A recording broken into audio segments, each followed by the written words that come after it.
మన పెయింట్ సోదరుల జీవన విధానాన్ని మీతో ఒక్కసారి పంచుకోవాలని ఆశిస్తున్నాను. ప్రతి పెయింటర్ ఎదగలేకపోవడానికి కారణాలు ఇవే. పెయింటర్స్ అన్న పదంలోనే పెయిన్ ఉంది. భూమి మీద ప్రతి వస్తువు తయారీ తరువాత అది అందంగా కనపడాలి అంటే పెయింటింగ్ చాలా అవసరం. అలాంటి పెయింటర్కు ఈ రోజుల్లో అసలు విలువ లేకుండా పోయింది. దానికి కారణం మీరే, ఇంకా మీ పద్ధతులు. ఇవి మార్చుకుంటే ఎంతో కొంత ఎదుగుదల మీ జీవితంలో చూడవచ్చు. మొదటిది, నార్మల్ పెయింటర్కి రోజు కూలి 800 రూపాయలు. వారానికి 6 రోజులు పనిచేస్తే అంటే రోజుకు 800 చొప్పున వారానికి 4800 రూపాయలు. అంటే నెలకి 4 వారాలు ఇంటూ 4800 చొప్పున నెలకి 19200 రూపాయలు ఒక పెయింటర్ జీతం. ఇంకా సొంత కాంట్రాక్ట్ పెయింటింగ్ వర్క్ చేసుకుంటే ఒక మిడిల్ క్లాస్ ఫ్యామిలీ జీవనం బాగానే కొనసాగించవచ్చు. కానీ నెల రోజులు పని ఉండాలి కదా అని మీకు అనిపించవచ్చు. ముందు మీరు సరిగ్గా ఉంటే పని అదే దొరుకుతుంది. ఈ రోజుల్లో కొంతమంది పెయింటర్లు రోజు కూలి 800 తీసుకొని సాయంత్రం కాగానే ఒళ్ళు నొప్పులు ఉన్నాయని, 90 అని, క్వార్టర్ అని, స్టఫ్ అని బార్ షాపులో 300 రూపాయల వరకు ఖర్చు చేస్తున్నారు. ఉదయం టిఫిన్కి ఇంకా మధ్యాహ్న భోజనానికి సుమారు 150 రూపాయలు ఖర్చవుతుంది. నా ఉద్దేశం టిఫిన్ భోజనం చేయొద్దని కాదు. మీరు క్యారేజ్ తెచ్చుకుంటే ఈ ఖర్చు మీకే మిగులుతుంది. ఇలా వచ్చే జీతంలో 450 రూపాయలు ఖర్చు పోను 350 రూపాయలే చేతిలో మిగులుతాయి. ఒక్కోసారి ఒకరోజు మందు ఎక్కువైన తరువాత రోజు సెలవు పెడతారు. 350 రూపాయల చొప్పున వారానికి ఇలా 4 రోజులు పనిచేస్తే శనివారం మీ జీతం 1400 రూపాయలు. అంటే నెలకి 5600 రూపాయలు. మరి 5600 రూపాయలు నెలకు ఎక్కడ సరిపోతాయి?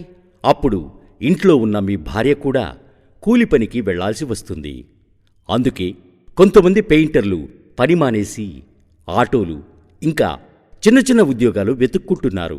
పెయింటర్ ఎదగలేకపోవడానికి ముఖ్య కారణాల్లో ఇదొకటి.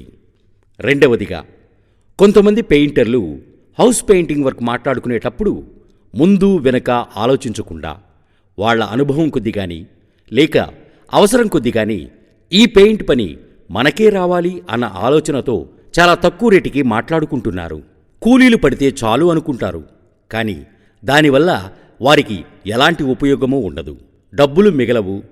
హౌస్ పెయింట్ వర్క్ ఫినిషింగ్లో డబ్బు సరిపోలేదు అని తెలిసి రకరకాల కారణాలు చెప్పి పని ఆపేస్తారు. దీనివల్ల హౌస్ ఓనర్ దృష్టిలో పెయింటర్స్ అందరినీ వెధవల్లాగా చూస్తారు. మన పని చిన్నచూపు అవడానికి మనమే కారణం. ఇలా సొంత వర్క్ చేసే కొంతమంది వేరే హౌస్ కాంట్రాక్ట్ తీసుకొని అక్కడ డబ్బులు తెచ్చి ఇక్కడ పెడుతూ ఉంటారు. కొంతమంది పెయింటర్ల జీవితంలో డబ్బు రొటేషన్ చేసుకోవడమే సరిపోతుంది. నెల చివరికి ఎంత కష్టపడినా బ్యాంక్ అకౌంట్ ఖాళీ. అందుకే కొంతమంది పెయింటర్లు వారం చీటీలకు అలవాటు పడతారు. దీని ప్రభావం మీ మీద, మీ జీవితం మీద పడుతుంది. అందుకే పని మాట్లాడుకునే ముందు ఒక రోజంతా టైం కేటాయించి మంచి నిర్ణయం తీసుకోవాలి. మూడవదిగా, ఏ పని లేనప్పుడు అవసరం తీర్చుకోవడానికి పెయింట్ పనికి వస్తున్నారు. పెయింట్ పనిని వాడుకుంటున్నారు. ఇలాంటి వాళ్ళకి పెయింట్ వర్క్ చేసే అర్హత లేదు. కసి ఇంకా ప్యాషన్ ఉంటేనే పెయింట్ ఫీల్డ్లోకి రావాలి. అప్పుడే మనం చేసే వర్క్కి ఒక వాల్యూ ఉంటుంది. మనకి వాల్యూ ఇస్తారు. చాలామంది మేస్త్రీలు కుర్రాళ్ళు పనికి రావాలి అని, కొత్తవాళ్ళు అని ఆలోచించకుండా మనవాడే అని పనికి తీసుకువెళితే కూలీ తీసుకుని కూడా ఒక వారం మంచిగా పనిచేసినట్టు నటించి అడ్వాన్స్ కావాలి, 5000 ఇవ్వండి, 10,000 ఇవ్వండి అని డబ్బులు తీసుకుని తర్వాత వారం పనిలోకి రాకుండా మేస్త్రి ఫోన్ చేస్తే సమాధానం చెప్పకుండా వాళ్లకు నచ్చినట్టు చేస్తూ అందరి దృష్టిలో దొంగల్లాగా కనపడుతున్నారు. ఏ పని లేనివాడికి పని కల్పించాలి అంటే అది పెయింట్ పనికే సాధ్యం. దాన్ని నిలబెట్టుకుంటే మంచి పెయింటర్ అవుతాడు, లేకపోతే విలువ కోల్పోతాడు. ఇక నాలుగవదిగా, paint quality, work quality maintain చేయలేకపోవడం వల్ల కూడా దాని ప్రభావం పెయింటర్ మీదే పడుతుంది. పని త్వరగా అవ్వాలి అనే ఉద్దేశంతో చేసే పొరపాట్ల వల్ల పెయింటర్ ఎదగకపోవడానికి ఇది కూడా ఒక కారణం. మేస్త్రి కూడా చేసే పెద్ద పొరపాటు ఏంటంటే, కొత్తగా పనిలో చేరిన కుర్రాడికి ఎక్కువ డబ్బు అంటే కూలీకి మించి ఇవ్వడం ద్వారా, మంచోడనో అవసరమనో మనవాడనో ఇవ్వడం ద్వారా కష్టం విలువ, పని విలువ తెలియకపోవడం ద్వారా పెయింటర్ అని పేరు పెట్టుకున్నవాడు దాని విలువ కోల్పోతున్నాడు. మరీ ముఖ్యంగా ఈ రోజుల్లో పెయింట్ మేస్త్రి ఎదుర్కొంటున్న దారుణమైన విషయం ఏంటంటే, మీ దగ్గర పనిచేస్తున్న కుర్రాడికి మీరు ఎంత మేలు చేసినా, ఎంత మంచి చెప్పినా మీ మాట వినకపోవడానికి, అలాగే మీ దగ్గరికి పనికి రాకపోవడానికి కారణం ఏంటో మీకు తెలియకపోవచ్చు. నిజం ఏంటంటే, ఈ రోజుల్లో పెయింట్ పనిచేసే కుర్రాడి ఆలోచన ఇలా ఉంది: తొందరగా మనం ఎదిగిపోవాలి, డబ్బు బాగా సంపాదించాలి, ఇంకా ఎన్ని రోజులు మనకి కూలి బ్రతుకులు, మనకంటూ ఒక రేంజ్ ఉండాలి, మన కింద 10 మంది పనిచేయాలి, ఇలాంటి ఆలోచనతో ఉంటారు. మరీ ముఖ్యంగా తెలిసిన పెయింట్ మేస్త్రి దగ్గర పనికి వెళ్ళాలి అంటే అక్కడ సీనియర్ పెయింటర్స్ ఉంటారు. వయసులో మనకంటే పెద్దవారు. తమ్ముడు, కొట్టుకు వెళ్ళు, ఆ పని చెయ్యి, ఈ పని చెయ్యి అని అనవసరమైన పనులు చేయించుకుంటూ, డిమాండ్ చేస్తూ, ఎక్కడ చిన్న చూపు చూసి ఆటలో అరటికాయ చేస్తారో అనే ఆలోచన కలిగి పనికి బయట మేస్త్రి దగ్గరికి తన తోటి స్నేహితుడితో కలిసి పనికి అలవాటు పడతారు.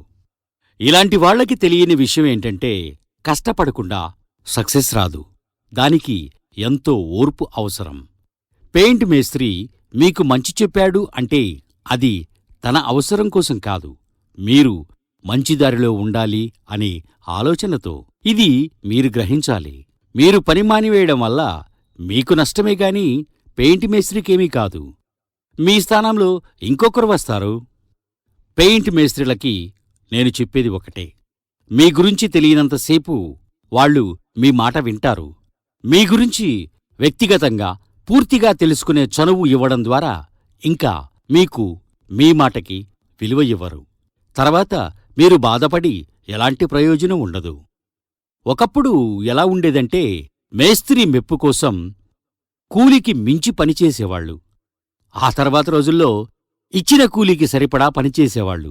ఇప్పుడు ఇచ్చిన కూలికి కూడా సమానంగా పనిచేయట్లేదు.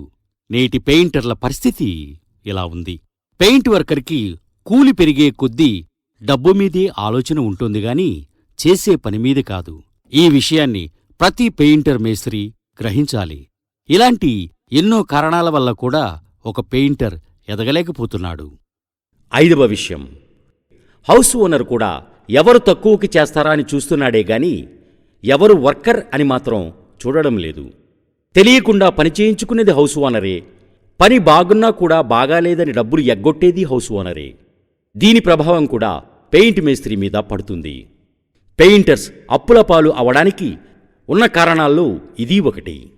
అందువలనే ప్రతి ఇంటిని, ప్రతి డిజైన్ని ఎంతో అందంగా రంగురంగులతో తీర్చిదిద్దే నార్మల్ పెయింటర్ తన జీవితాన్ని మాత్రం బ్లాక్ అండ్ వైట్ అనే చీకటిలోనే ఉంచేసుకుంటున్నారు. మీ జీవితాన్ని రంగులమయం చేయాలి అనుకుంటే చేసే పని పట్ల బాధ్యత, విలువ, ఆలోచన, మంచి వైఖరి, విశ్వాసం, నిరీక్షణ కలిగి ఉండండి. పెయింటర్స్ యొక్క విలువని పెంచండి. ఈ కొద్ది మాటలు ప్రేమతో మీ రహీం. Thank you.